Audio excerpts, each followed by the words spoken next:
મારી માથે એવું થઈ ગયું તો ગુરુ મહારાજે અમને એવું હુકમ કર્યું, મારા છોકરાના લગ્ન ન થતા, ગુરુ મહારાજને શરણે ગયા તો લગ્ન થઈ જવા જોઈએ.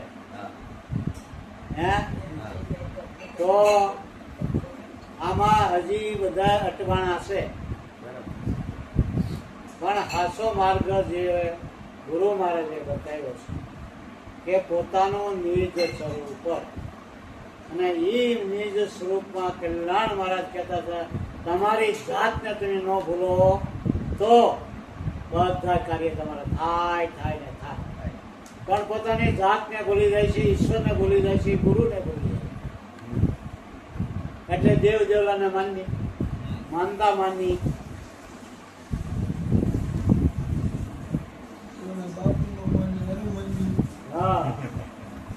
આપણા ગુરુનો માનતા નથી.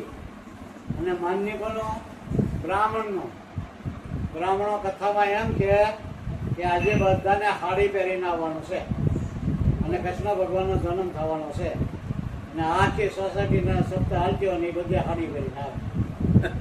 બોલ્યા માની દે.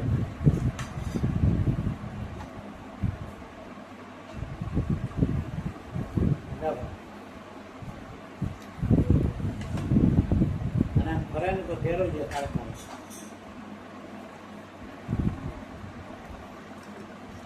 એક સંત હતા, એમના શિષ્યને મળવા આવ્યા. ભગવાન ફેરવું એટલે બધા મળી ગયા. કઈ હતો ને કઈ ના.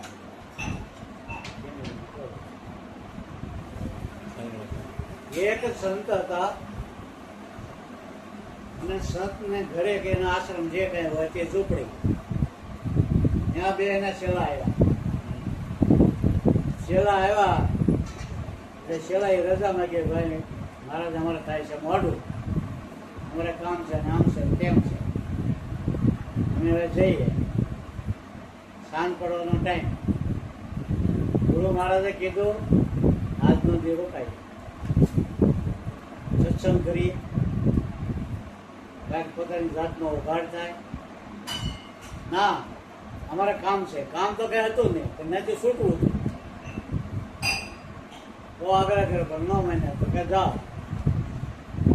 ગયા ને આમ ભાદર જ્યાં ગયા થોડા કિલો 2 કિલોમીટર તો એટલું ગધેડું ભૂક્યું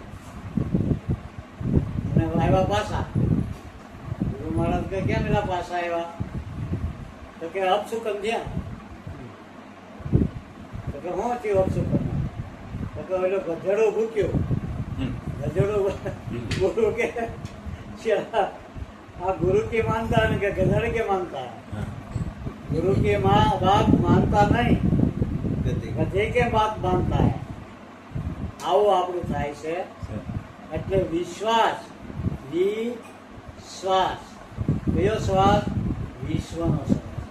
ને આ જે વિશ્વનો શ્વાસ છે એ મારામાં હાલે, તમારામાં હાલે, આખી દુનિયામાં હાલે. ક્યાં હાલે?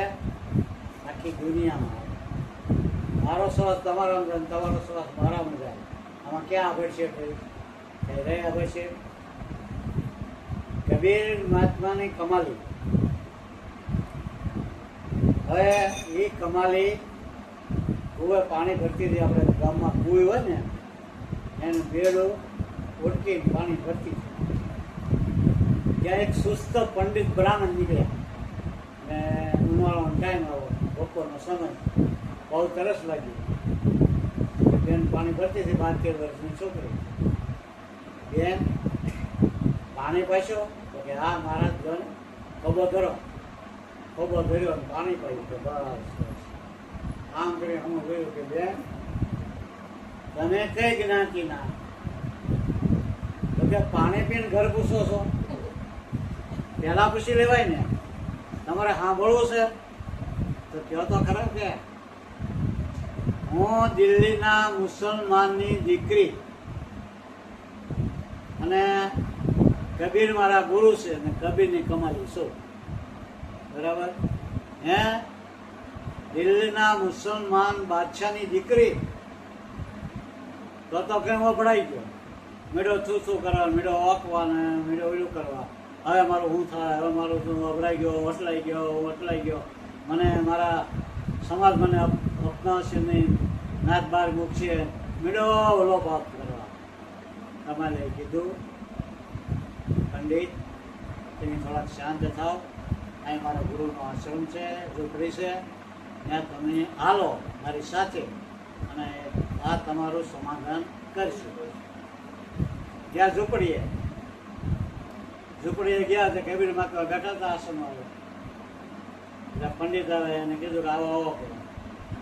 તમારે આસન આપ્યા, આસન બેસો, પાણી પા પાણી. મહારાજ એ પાણી નહીં પીવે, મારા હાથનું પાણી પીધું એટલે એ અભડાઈ ગયા. હે કેવી રીતે અભડાઈ ગયા? બોલો કે હું આ મુસલમાનની દીકરી છે એવું કીધું, મેં એનું પાણી પીધું. તો કે પહેલા પૂછાય ને પછી પાણી પીવાય. તો કે તે પાણી પીધું બરાબર છે, મારી કમાલીથી તો અભડાઈ ગયો. કૂવામાંથી પાણી કાઢ્યું, કૂવામાંથી એ પાણી હું ચોખ્ખું છે, એની અંદર માછલા, કાસબા, જીવ જંતુ કેટલા માછલા જન્મે કેટલા માછલા મરે છે, અને એ પાણી તે પીધું એમાં તું અભડાઈ ગયો. એમ ને મારી કમેલી પાણી પાયું એટલે તું અભડાઈ ગયો. પછી તારા ઘરમાં ગોળો શેનો છે? તો માટી. તો માટીના ગોળાની અંદર પાણી છે ને એ તમે પીવો છો ને? તો કે હા. તો એ માટી છે, આ પૃથ્વીની માટીમાંથી ગોળો બનાવ્યો, અને આ પૃથ્વી અનાદિકાળની છે ને એની અંદર કઈ મનુષ્ય, પ્રાણીઓ, જીવ જંતુ મળમૂત્ર કરે છે અને માનપા મરી પણ ગયા. એ માટીનો ગોળો બનાવ્યો અને એમાંથી તું પાણી પી તો એ અભડાઈ ન ગયો તું? પછી એવા તો કેટલાય પ્રશ્ન પૂછ્યા. છેલ્લા પ્રશ્ન પૂછ્યો કે હું કાલ જે શ્વાસ લઉં છું, તું શ્વાસ લે, આખા વિશ્વનો શ્વાસ બધો એક કે જુદો? તો કે એક. તો આ બધાના શ્વાસ ભેગા કરી મારો શ્વાસ તું લે, હરિજનનો શ્વાસ તું લે, તારો શ્વાસ અમે લઈએ, આમાં નાત જાત કરી શ્વાસને, પ્રાણને? તો કે નહીં. તો તું અભડાણો કેમ નહીં? અને મારી કમાલીએ પાણી પાઈ એટલે તું અભડાઈ ગયો એમ ને? એવા કેટલાય પ્રશ્ન કર્યા. અને ઓલો તો ભરમાં પડી ગયો, એનો શિષ્ય બની ગયો. કારણ કે ગુરુ મહારાજનું જ્ઞાન સ્વરૂપ છે, જ્ઞાનથી મુક્ત કરે છે. અને મુક્ત પોતાને જ થવું પડે એવું છે. ગુરુ મહારાજ રસ્તો બતાવે છે ને એ રસ્તે પોતાને ચાલવું પડે એવું છે. ગુરુ મહારાજની કૃપા પાપીઓ ઉપર પણ છે. સદગુરુ પરમાત્માની વાત છે, આ બ્રહ્મ તત્વની વાત છે, એની કૃપા બધા ઉપર છે ને. પાપીઓ હોય એની ઉપર કૃપા છે, પુણ્યશાળી હોય એની ઉપર પણ કૃપા છે, બધા ઉપર કૃપા છે, પણ પોતાને પાત્ર બનવું પડે.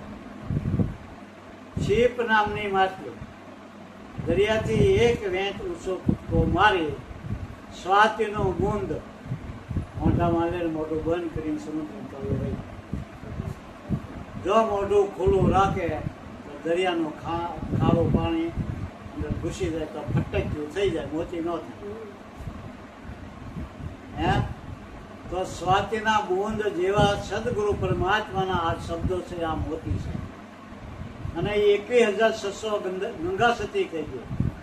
21,600 શ્વાસા આપણે આ ઘટ ભીતરની 24 કલાક હાલે છે. અને એ 24 કલાકની અંદર જે શબ્દ ગાજીરો છે એ શબ્દની અંદર તમારી સુરતા પરોવાઈ જાય. શબ્દનો ગુંજન સાંભળે, શબ્દ નાદ સાંભળે, સુરતા. દેખંતા રે કોઈ આદલમાં, પરખંતા રે કોઈ આદલમાં, નિરખંતા રે કોઈ આદલમાં.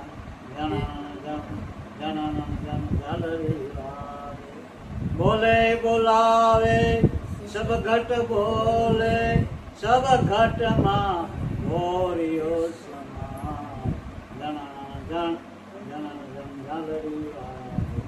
આ ઝાલરી વાગે, સૂક્ષ્મ ધ્વનિ વાગે, એ ક્યારેક સંભળાવવા આપણને.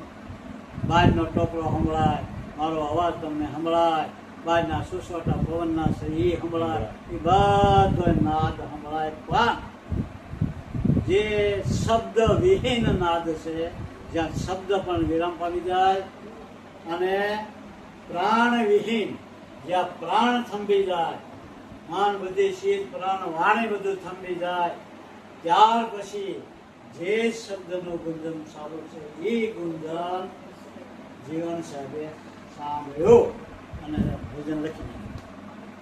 આ નાદ સંભળાવવાનો આપણને. આ સૂક્ષ્મ વેદ છે. સૂક્ષ્મ વેદ લખ્યા બારો છે, લખવામાં આવતો નથી. વાણીમાં આવતો નથી. વાણીમાં ન આવતો શબ્દમાં આવે ખરો. સદગુરુએ પંચમ વેદ સુણાયો. કેવી રીતે સુણાયો? પંચમ વેદ તો લખ્યા બારો છે, લખવામાં આવે નહીં, જોવામાં આવે નહીં, પકડવામાં આવે નહીં, બોલવામાં આવે નહીં, શબ્દમાં આવે નહીં, વાણીમાં પણ આવે નહીં. સુણાવ્યો કેવી રીતે? શબ્દથી હું તમને સુણાવી શકું,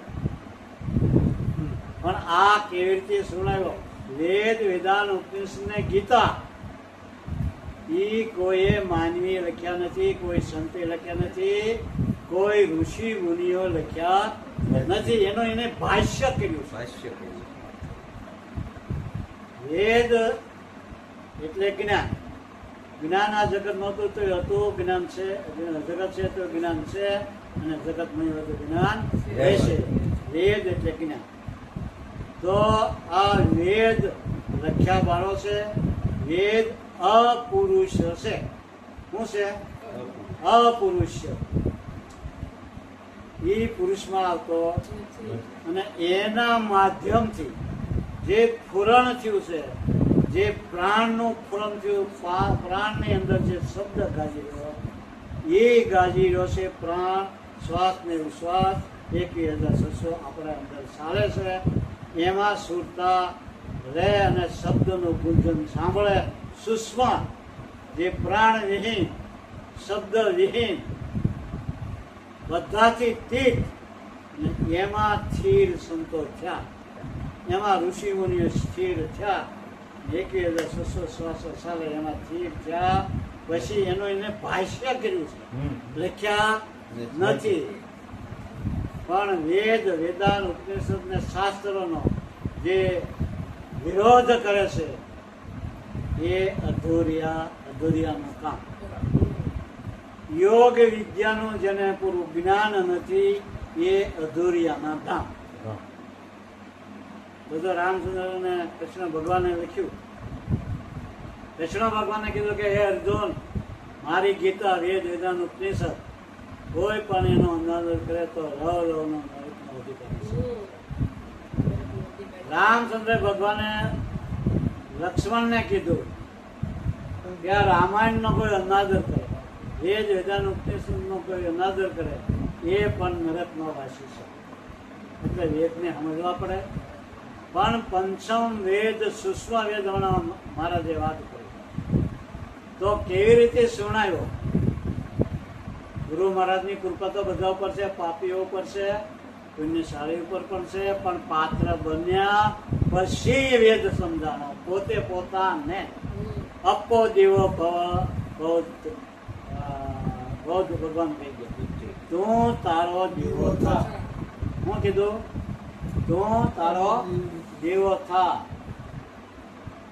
કવિ સુંદરમે પણ કીધું, હું માનવી માનવ થતો. આપણા નિરાજ બાપુએ કીધું કે આપ કોણ છો? આપ આપને ઓળખો છો?